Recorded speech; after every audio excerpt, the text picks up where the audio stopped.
Hello 11th graders. I miss you. I wish I was seeing you the way you were seeing me. Even though there are only 2 of you, I miss that really great class that we have together.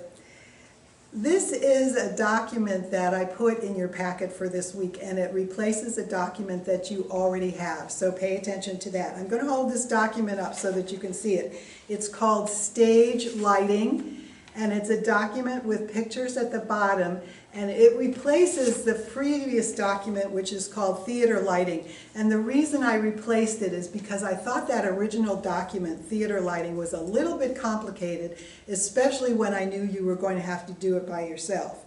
So put this video on pause just for a minute, go get that new document from your packet, and come back and we'll go through it together. The reason I'm talking about stage lighting is because lighting in the Miracle Worker is very important. Now, it's very subtle, that's for sure. It's not flashy, but it's very important. And we're going to show an example of its importance on the back of this document. Read the italics. How many times have I said that to you? You must read carefully the stage direction, and this gives all the lighting cues. You have to read that italics print really carefully to understand what's going on in the play. So don't just ignore that. Don't just read the dialogue. Let's look at the first part of this document. We're talking about functions of stage lighting and controllable qualities of light. Now, you're not going to have to memorize this. You're not going to have to know it. You'll have this piece of paper to refer to if you ever need to. So don't worry about that. But do be concerned about understanding what we're talking about while we're reading it together. Functions of stage lighting. First of all, visibility. This is kind of a no-brainer. Visibility makes sure that the audience can see parts of the stage that the director and the lighting director wants them to see. Visibility is the key thing in stage lighting. We have to be able to see the action that's going on the stage. But focus is another one that's really important, because focus lets the audience know where to direct their attention. So lighting shows you where to put your eyes and where to pay attention. It's not that you can't also see some things that are going on in the periphery, but your focus is going to be determined by the lighting. What about mood? Mood conveys an atmosphere or an ambiance from the stage to the audience. Okay, so the mood starts on the stage, but it's conveyed to the audience very often by lighting. Color is important to creating mood. For example, yellow could be used to create a bright mood, or red may be used to create an anxious or an active mood, and blue may be used to create a somber mood. Not always, but that's how lighting is sometimes used. Now, modeling, let's look at that one. Uses light or shadows to highlight, outline, or obscure selected characters or set pieces. Now, I just want to draw your attention to one of the pictures at the bottom of the page, lower right. Look at that picture with a bright red background. That bright red background is saying action, activity. But look at the dancers. You don't see their faces, you don't see any of the details of their clothing. All you see is their silhouettes. All you see is their outline. That's a function of lighting. That's modeling. Okay, let's look at controllable qualities of light. The second section. These are qualities of light that the lighting designer or lighting director can control. And he does this very purposefully. First is intensity. This can vary from near total darkness to painfully bright. And look at the pictures on the left side of the bottom there. You've seen that first picture before because I gave you a big picture of that bright white set with the white furniture. That is about as intense as you could possibly get light on the stage. And as I said to you before when I showed you this picture, that is not comfortable for the audience. That is purposely setting the audience on edge and making the audience anxious. It's very difficult on our eyes and our brain to focus on a stage that's lit that brightly. And then below it you see a kind of a complete opposite, a very dark stage where light is used very minimally and very purposefully. Okay, so intensity is the first controllable quality of light. Color, nearly any color can be created for stage lighting. Color is important to creating mood, as I said. Okay, let's bump down to direction. Lighting can come from nearly any direction. It can come from above the stage, below the stage, from either side, and any place in between. The direction of the lighting can create shadows or the absence of shadows. It can do a lot of things in helping what your focus is and in exaggerating certain areas of the stage that need to be focused on. And then movement. Movement is not just the light moving from side to side. Movement is any change that happens in intensity, color, or direction. So any change in lighting that happens is called movement.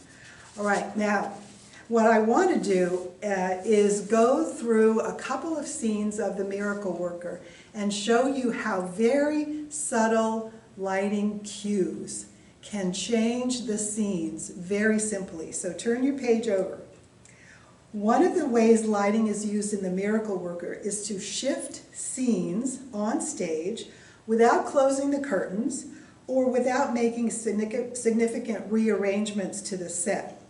Two good examples are in Act 1, pages 11 and 12, and Act 1, pages 17 and 18. You don't need to go here in your book because I've put on this document everything that we need to know. You may want to go back and review those scenes later, though, after we go through them. Now, here's what's been happening on stage to this point. The action has been taking place at the Keller house, and Helen has just dumped over the cradle that had baby Mildred in it, and she's dumped baby Mildred on the ground because Helen wants to put her new doll that someone made for her, wants to put her new doll in that cradle, so she needs to dump the baby Mildred out. So that's what's happened now. Now, at this point, the scene shifts from the Keller house to the Perkins Institution for the Blind, and this is the first time that we see the Perkins Institution for the Blind. And here is the lighting cue that signals that shift change.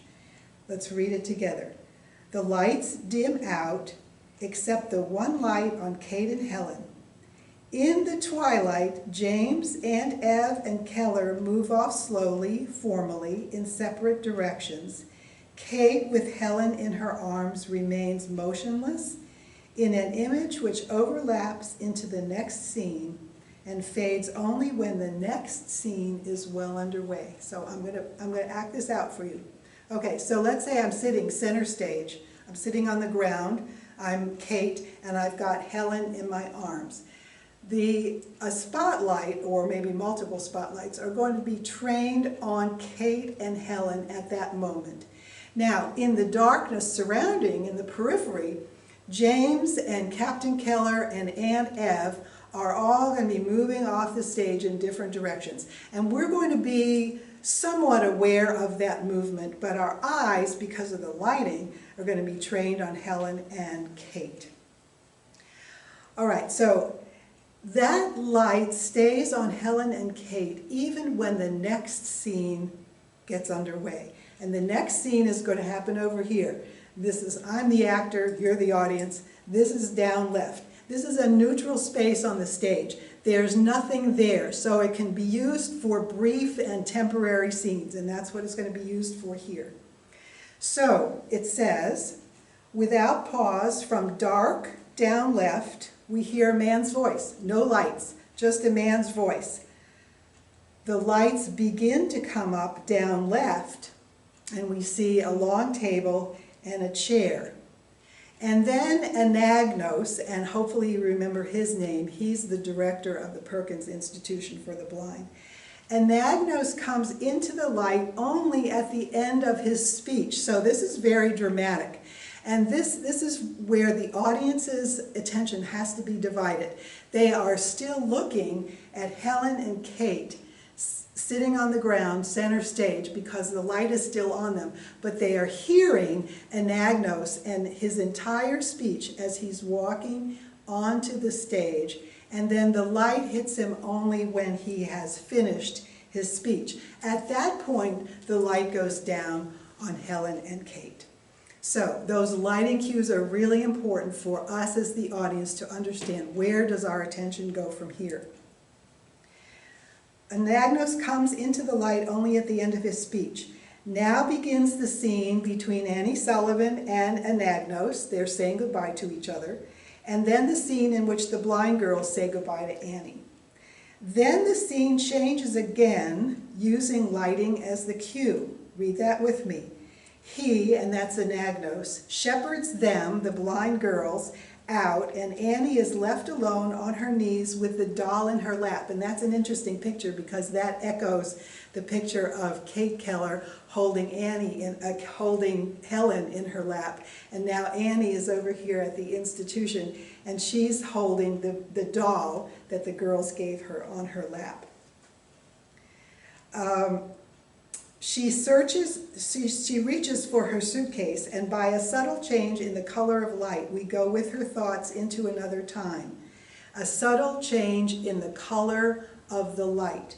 And people who've seen the play in some performances say that that light turns kind of blue or purple to indicate that something different is going to happen. And what happens here is that Annie goes into a flashback, and she hears a boy's voice. "Where are we going, Annie?" And that's her brother Jimmy, who is now dead. And Annie says, "I'm taking care of you." And a man's voice interrupts and says very impersonally, "Annie Sullivan, age 9, virtually blind. James Sullivan, age 7. Can't he walk without that crutch? Girl goes to the women's ward, boys to the men's." And that's the indication to Jimmy that they're going to be separated in this asylum, this poor asylum where they have been placed. And Jimmy, the boy's voice, says in terror, "Annie, Annie, don't let them take me, Annie." And then the scene shifts again, because while we're hearing Jimmy cry out for Annie, we hear Anagnos, the director of the Institute, calling out Annie. He's saying, "Annie, it's time to come. We've got to go make the train." So in just that little way, the scene has now changed. Annie has come out of her horror, it says, clearing her head with a shake. The lights begin to pick out. Now we're going back to Kate in the Keller household. Okay, so let's look at those last two paragraphs. Just by subtle changes in lighting, the scene has changed from the Keller House to the Perkins Institute for the Blind, then changed again to the asylum, where Annie and Jimmy were sent years before, then changes again back to the Perkins Institution, then changes back to the Keller House, all by the subtleties of lighting. And that's why, as I say, it's so important for you to read and understand the stage directions that are in italic print. If you were watching the play from the audience, the lighting changes would direct your attention and let you know that something different was about to happen. But when you're reading a play for yourself, you have to do this work by yourself.